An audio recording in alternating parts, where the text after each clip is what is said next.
There's a parable in Luke 19. It's called the parable of the pounds or the minas. It's about a wealthy ruler who took a journey and committed to his servants certain money to handle on his behalf. And he gave to each of them a mina, which they say is about 3 months' salary. And then he came back after a long while and reckoned with them. He said, "What have you done with my mina?" And the first one said, "I've made 10 more minas." And the Lord said, "Well done, good and faithful servant. Have authority over 10 cities in my kingdom."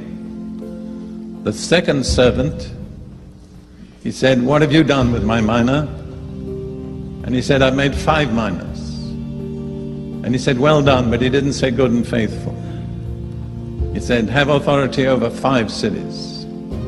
So it's very clear. The principle is, according to the faithfulness with which we serve the Lord in this age, we will be apportioned our sphere of authority in the coming age. There will be no favoritism. But then there was one other servant who made nothing. He said, "I was afraid of you, so I just went and hid your mina, and here it is, I'm giving it back to you." And the Lord said, "You wicked and lazy servant."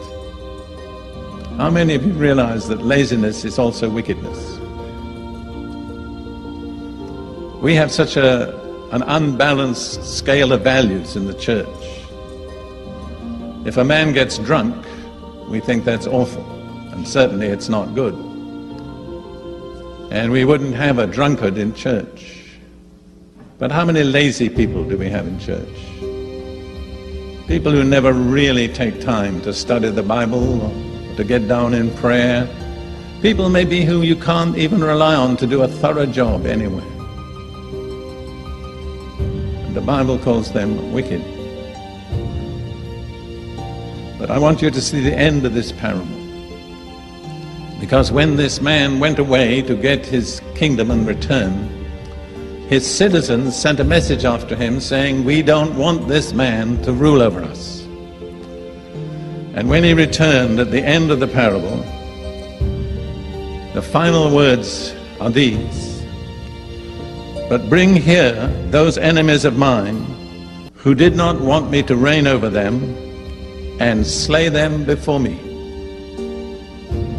I was shocked when I felt the impact of those words, because the man is a picture of Jesus.